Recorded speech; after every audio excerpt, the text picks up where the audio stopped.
hard to reach across the aisle and get anything done. But one person who's moved his community forward despite the odds is Ellensburg Mayor Bruce Tabb. He talked with Sue Ann Ramella about how he finds common ground and creates an inclusive community. Mayor Tabb, so for many who travel, across the state, Ellensburg is like the middle point. You travel over the Cascades, you exhale when you reach Ellensburg, you get some gas and a snack, and then you head out across farm country. Or, you go through all miles of flat, straight road and reach Ellensburg to rejuvenate before tackling the pass. So it has this lovely downtown, and it's got Central Washington University. It's a symbol of being in the middle of the state. How has Ellensburg been able to find the middle ground to solve problems? Well, I think there are parallels in what you just described as far as being in the center of the state. The community as a whole, I think, trends to be more progressive. Kittitas County is a fairly conservative county, and I think the community itself is fairly blue. And what that means then is that we need to figure out ways to come to the center. Coming to the center means really that unless you can find commonality, unless you can develop common self-interest and align that self-interest, functionally and fundamentally, you're not going to get a lot accomplished for either the community or the county. And so I think if I were to characterize how we have approached sort of the political arena or just simply approached governance in the community and communication in the community, it's the piece that we do not need to make political statements. We don't necessarily need to posit rhetoric. We simply need to be able to understand what the common goals are and the common needs are and work together to get that to happen. So what are some projects or policies that you and city leaders were able to work on with that common ground and common goal? Throughout the state, affordable housing is a significant issue. The city of Ellensburg, with the support of its voters, passed a sales tax increase which supports the creation of affordable housing and maintaining affordable housing in the community. At the same time, the county has an affordable housing and homeless fund, again, to address similar issues. We are currently working jointly on a project for basically an apartment complex. We were able to take a portion of the money that the city had, a portion of the money that the county had, both contributed to the pot. And because of that, we're able to get that project moving forward. And it's actually, I think, breaking ground within the next 30 days. That's a very, very concrete example of our ability to reach across ideology potentially or party lines. And again, I should note that city council and the mayor, that position, we're nonpartisan. County commissioners is a partisan race, and all of our county commissioners are Republican. There was a recognition that people are simply being priced out of the market, and we were able to work jointly on getting a project moving forward that we would not have been able to do individually. Similarly, since the start of the pandemic, we have, it's a community recovery group. That group has been meeting literally since 2 weeks after the initial declaration of emergency, actually almost a year ago now. That was put together by myself and Chair of the County Commissioners, Brett Waxsmith. The group itself is kind of this weird mixture of social support agencies, chambers of commerce, downtown associations, business owners, other elected officials, for instance, from the city of Clay Elum, city of Roslyn, city of Kittitas. And all of us have been meeting on a weekly basis, simply to understand the effect of the pandemic, but also to be able to address and invest resources as they become available in a way that meets the needs of everyone in the county, not just a specific population. I've read a lot that on the local level, many city leader and county officials are able to work together to address issues. Why is it that we have this perception, though, that when you look at the bigger picture at the whole state, people can't seem to work together across the aisle? Fundamentally, we're caught and lost in our own rhetoric. People, for the most part, are now relying on parallel streams of information. Their beliefs and their actions, therefore, are guided by information sources that really have no connection to each other. Certainly, we're seeing that at the national level and to some extent at the state level. At a local level, it's simply not worth getting lost in that game. The beauty of local politics is if we screw up, somebody catches me in the store and said, "You screwed up." There's an issue that the city is working on and the county is working on, or if the county and city become acrimonious in their interaction, both the county commissioners and city officials are going to be called to task on it. And so, I think for my approach has always been, I don't have to agree with you politically. I don't have to agree with you philosophically on a lot of issues. But what I do need to be able to do is agree on how to move the community forward, and that requires us to have those types of conversations. Sometimes they're not easy. We're still in a process of conversation with our county commissioners because I think the city's approach to land use and growth management is different than the county's has historically been. I think we're at a cusp where we would actually agree that we will be able to have joint standards for what's called the urban growth area, where the city of Ellensburg will grow to the standards that the city has and will respect our planning. That's historically not been in place. It's not a very public conversation, but it's a critical conversation to conclude because it really does dictate where your store is going to go, how are your roads going to run, what are the standards those roads are built to, what are the houses going to look like, what kind of houses are going in. All of those things come from an ability to agree and move forward. How do you, when you don't have the same philosophy, you both agree that there is a problem, how do you move forward together? We can call each other up, we can sit down, we can have a conversation. And the way that I've found works is to help determine where that self-interest might lie. What about when you have different cultural views, shifts in society of how we see one another? How do you find common ground there?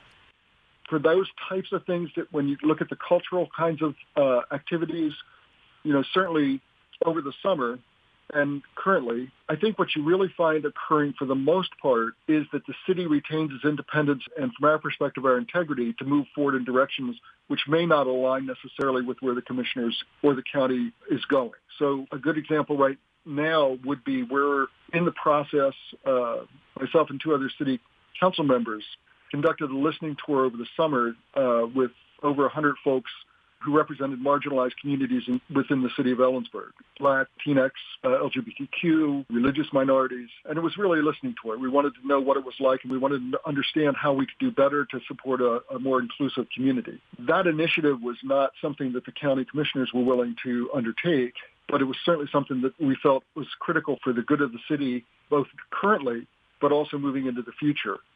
And we're currently moving forward to pass a diversity, equity, and inclusion initiative or ordinance, which will create a commission to support the city to continue the efforts to be more diverse, to create an equitable environment, and be inclusive. Again, those are city initiatives that are separate from any initiative that the county would want to undertake or is undertaking now. The commissioners have not been a barrier in that because fundamentally it's a city decision. And the city, I think, and the city council is very comfortable moving forward to create that environment where we feel we can support people to be within this community and be celebrated. And just so I understand, it's not that the county commissioners disagree, it's just that it's not on their agenda? Again, it's a city initiative, so we've not reached out to the commissioners to find out where they might stand or not, but there are no public statements which would indicate that they're not in support of it. So this makes me think of, research that's been done on those who live within cities and those who live further out. And unfortunately, it's just a black or white thing of you're Republican or Democrat, and Democrats tend to live within cities while more conservative folk live out. Is that the case with Ellensburg? I think it's the case for Kittitas County. If you were to look at an election map, just even from the past election, at a presidential level, I think you would find that Ellensburg, Cle Elum, and Roslyn all went blue. If you were to look further out, it begins to shade lighter and lighter blue until eventually it becomes red. So I think that observation is accurate. When you move out of the city, you would find that it's much more conservative. Why do you think that is?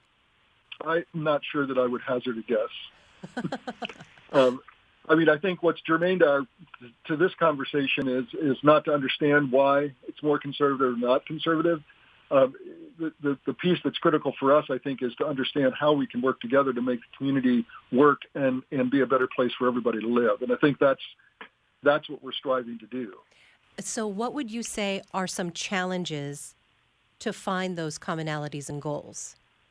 So many people now get their information, their external information, from sources which really don't intersect. They're almost as if they're hermetically sealed either facts or not facts. I mean, you can argue it either which way. What that drives people to do, I think, is to form their opinions of your actions predicated on their information stream. So the challenge that I really see before us is how do we work with folks across the political spectrum to celebrate what we're trying to accomplish within the community.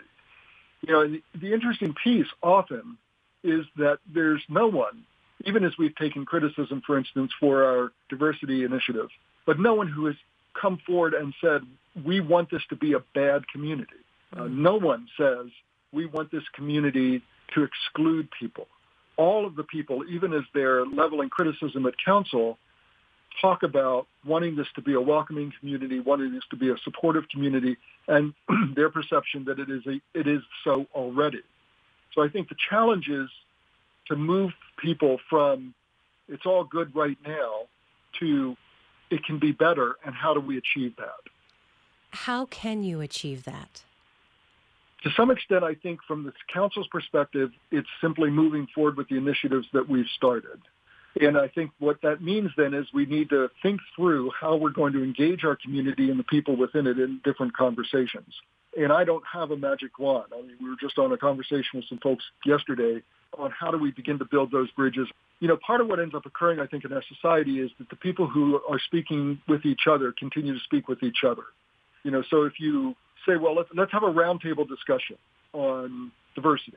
The folks that show up for the roundtable discussion on diversity are the people that have already been talking about diversity, and not necessarily the people who are resistant to recognizing some of the inherent issues that are out there. I think we're looking to our Equity Commission, I think, to provide some direction for us.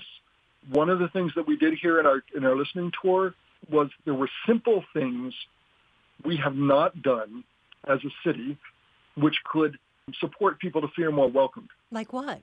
Well, celebrating the Day of the Dead, the Dia de los Muertos. Having a community-wide celebration that recognizes the Hispanic population that's here and doing it in a way that includes the community to celebrate that culture and what they've brought to us. What you end up doing is bringing visibility to the culture and community members. Right.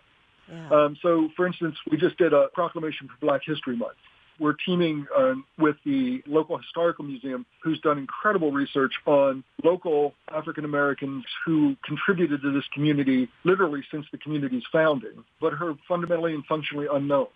So we're sharing those links as the Historical Society pushes that out under our proclamation. And for the month, we're pushing out more information about the contribution that people who are Black have made to this community. We envision similar kinds of steps that the city can take to hopefully increase visibility of the different communities that exist within Ellensburg, but also at the same time creating an ongoing commitment to ensuring that those voices are heard and recognized. Would you consider doing a listening tour with those who are more of the dominant culture who are now feeling left behind?